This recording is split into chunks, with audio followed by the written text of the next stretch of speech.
Hey everybody, Greg here, and today we're in the kitchen taking a look at this Breville espresso machine. Now this is the BES870XL Barista Express espresso machine. That's the full title. It's $600 on Amazon. If you go to Bed Bath & Beyond, and if you have one of those coupons for 20% off, you try to use that online, it's going to say, we're sorry, the manufacturer does not allow you to take 20% off of this $600 coffee machine, espresso machine. But if you go into the store, you can take your coupon there and you'll get $120 off. So that's definitely the way to go, $480 instead of $600. Now I'm going to clear these other appliances away and we're going to zoom in and take a closer look here at the Breville. So I've already set this machine up. There's some initial priming that needs to be done. You just run some hot water through it. You want to get your filter soaked and rinsed in the sink. That's all explained in the materials that come with the unit. But I want to point out some initial impressions that I've had with the unit. First of all, this little container is designed to have you pour milk in there and then you steam the milk to froth it. It's extremely loud because there's something about high pressure steam coming in contact with this container that's just really loud. So what I do is I get a mug like this one and just kind of set it down here like that. And I'm going to show you that here in a minute. But the advantage is you don't have that noise. Now even with that, I would suggest that you, now this is going to be for pro tip here, and you're going to look wild wearing these, but some ear protection. And in fact, those other kitchen appliances that you saw earlier in the video here, there's a juicer, a coffee grinder, and a juicing machine.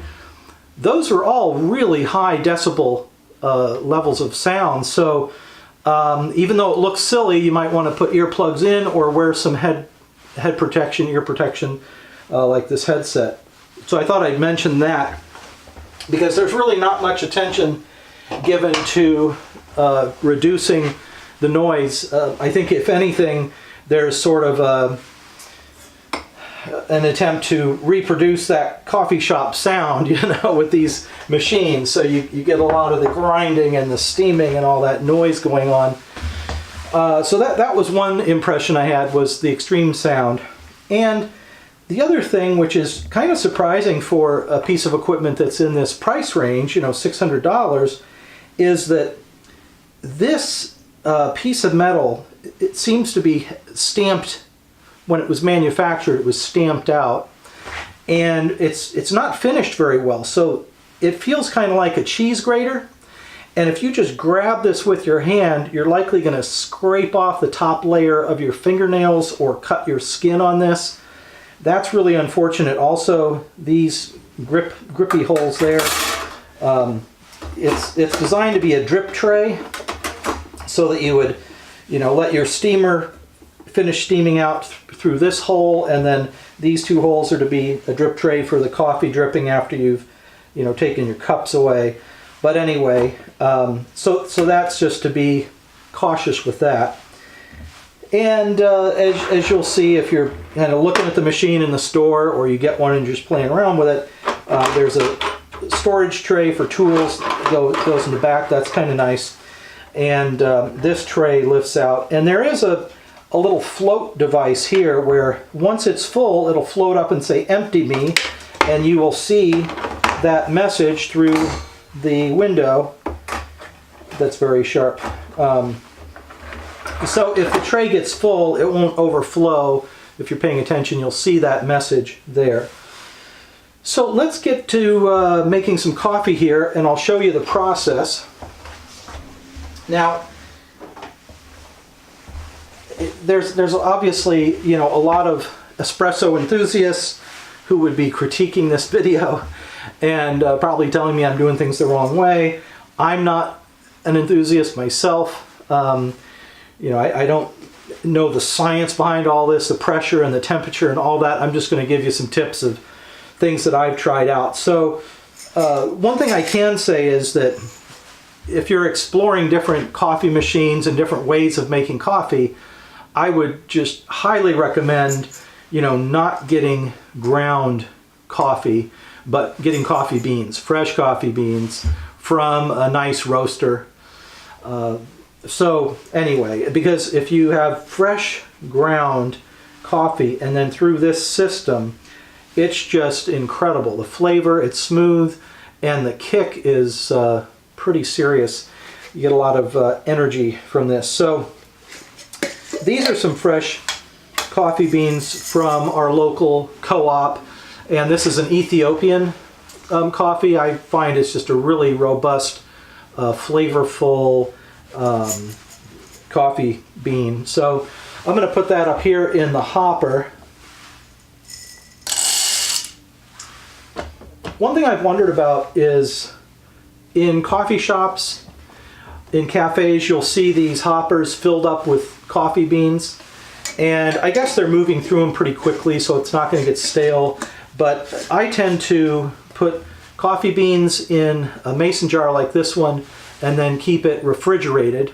So I just find that seems to keep them pretty fresh. One thing I noticed is if you get coffee beans that are recently roasted and some of the, you know, the bean is still sort of decompressing or whatever, off-gassing of these coffee, the oils, the essential oils that are in there and all of that, it can build up pressure. So if you have it in a sealed container and you go to open it up, be ready for a loud pop, because that pressure, it's going to be, like I say, under pressure.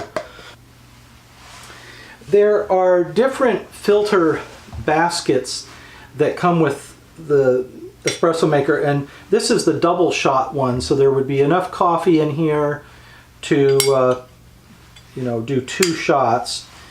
And there's an adjustment knob here, which the recommendation in the manual is to set that at 3, or kind of in the middle here at 3 o'clock, I should say. So I've done that, and the basket's now set in place. Oh, one thing I want to show you about this is when you're finished, you're going to have a hard time getting this basket out. You're going to want to pull that, and it's pretty sharp. It's also, seems to me, to have been pressed out of metal, and so the edges are quite sharp, and you'll cut your finger on that. So you can use this notch here to put your thumb there, and there's a cutout, and you can take a chopstick, or you don't want to use another piece of metal because you could damage it, but something wood, and then just kind of work that up, and it'll pop out. So another little tip there. But these are some things I would think, like the sharp edges here, the extremely loud noise from the steamer, anyway, I would think somebody, like in the first 5 minutes of using the machine, somebody doing product testing or evaluation and feedback would have just noticed that right away and said, oh yeah, you might want to fix these before you do a big production run of these machines, but whatever. So we're going to go ahead and take this basket here and just, now this is going to, you're going to feel like you might be breaking this. There's these plastic, slightly bendable plastic holder that this slides into. So it would have been a little more classy, I think, to have had like a metal tray or something that slides in on. So that would be a tip for maybe a future version of this. But let's go ahead and put that in now. Oh, power it on first. Okay.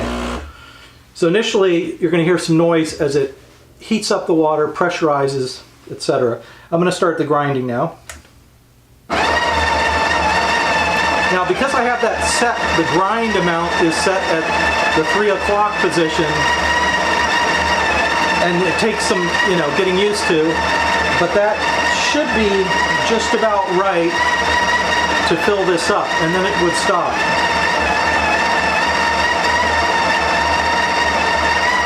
Okay, it's overflowing, so I'm just going to pull this out.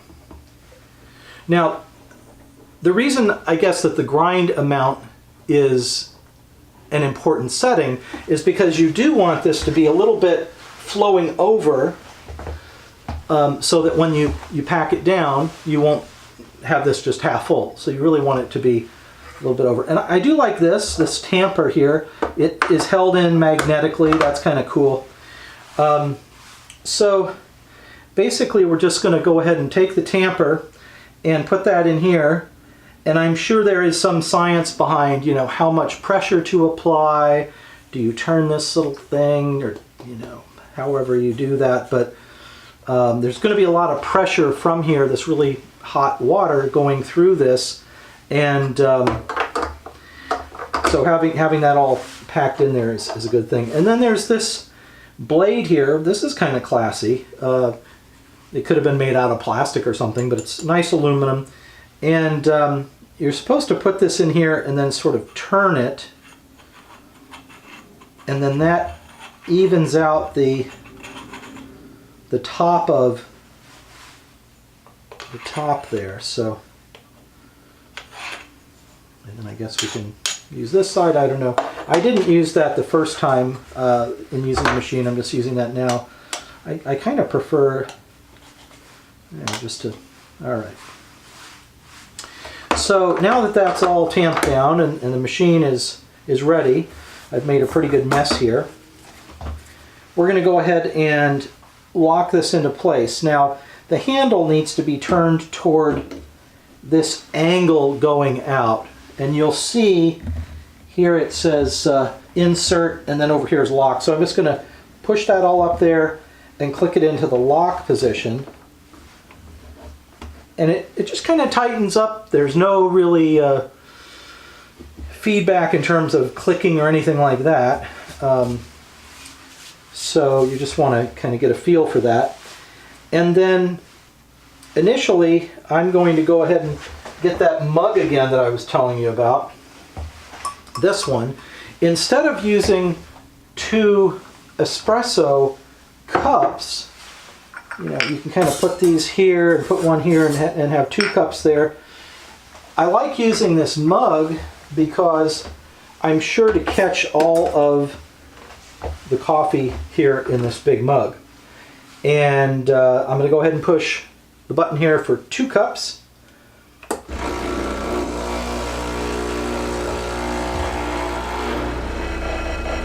And you'll hear some things rattling, so there's a bit of vibration that comes from here. Now the pressure, it's in the high range, but not too bad actually. It's in the high range. In the owner's guide, the operator's manual, it shows sort of where the needle should be ideally, and it's kind of up in, like, well, there 1, 2, 3, 4, so 75% or something. It seemed to me in the manual, but there, now that the coffee's coming through, I'm going to give you a close-up of that.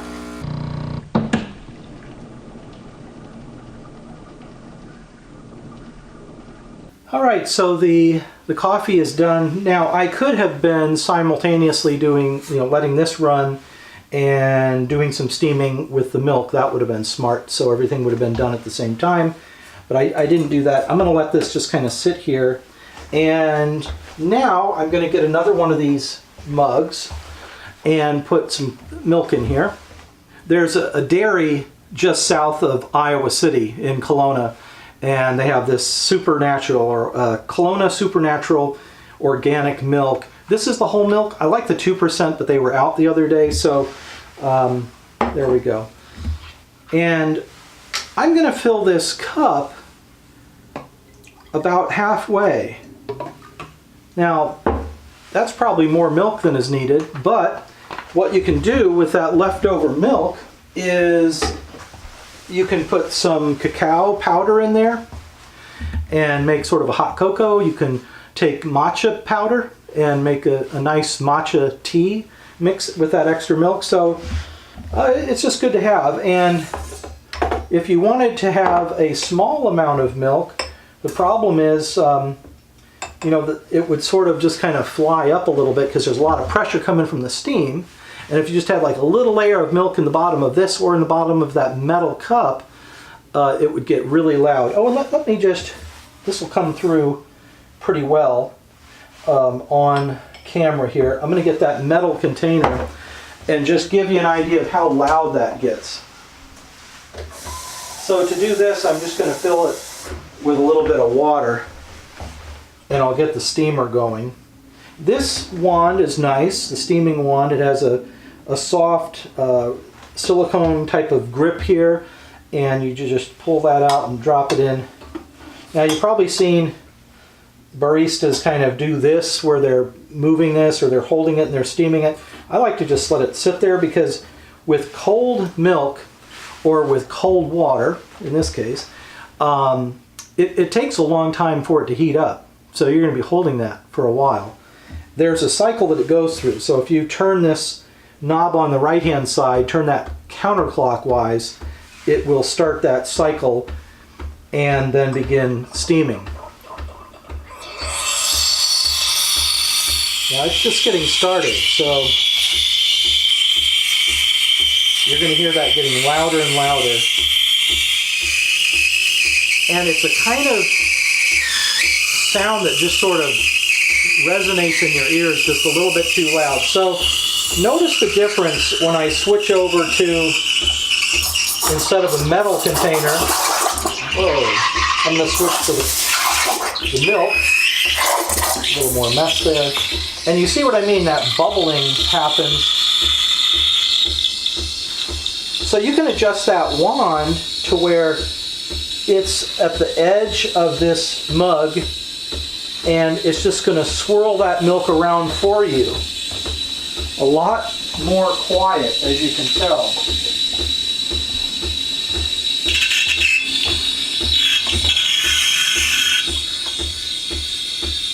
And the noise comes from, you know, the high pressure steam coming in contact with a flat surface. I'm going to let that aerate just a little bit. So you can hear how it's getting louder and louder. And depending on where that's positioned, it can get really loud. With the metal container, it's just almost difficult to be around.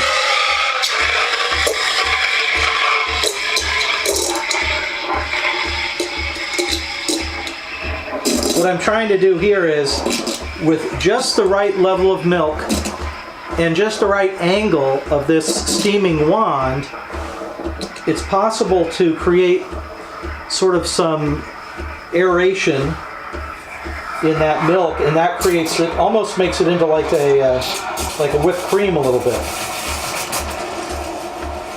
You can actually bring it to the surface, and it really starts to foam up.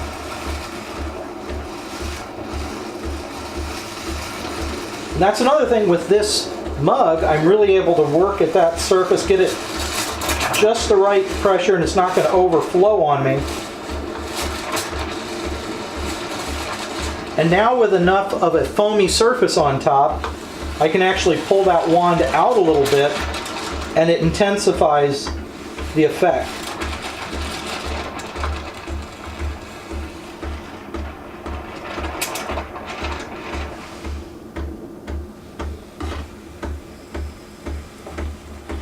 There we go. I could probably turn that off now.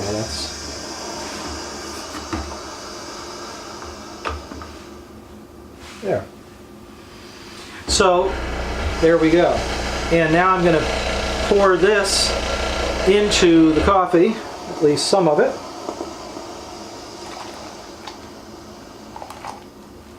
There we are. Not as elegant as in a cafe by a professional barista, but gets the job done. Something else I wanted to share about my coffee drinking experience is that up until now, I've really just thought of coffee as, you know, drinking the full cup of coffee with some milk and chocolate and syrups in there and whipped cream on top, and you know, it's probably like, I guess, this much coffee and this much other stuff. And so a lot of people who are you know, coffee aficionados sort of look down on that. They say, you know, that's not really coffee when you're mixing in all these other ingredients, and coffee is like a small part of that. So anyway, you know, the past few days using the espresso machine and really kind of getting into espresso, one thing that immediately struck me was in the past I would use maybe a French press to make coffee. And even with the French press, it does a good job, but I would say it's like a little bit on the bitter side, the coffee is. With this espresso machine, it has such a smooth flavor. It tastes really good, doesn't have any of that bite or acidity to it, at least not much at all. And as a result, you know, if you take that nicely frothed milk and mix it with the espresso, that is like really satisfying. And I find I need less, I still like to add some sugar, but I need much less sugar, you know, because with the old style cup of coffee, when it's so, you know, bitter, you're like putting sugar and milk in there just to cover up the flavor of the coffee. But with this, it's so smooth that you'll add, you know, a hint of sweetness, but you don't need much of that.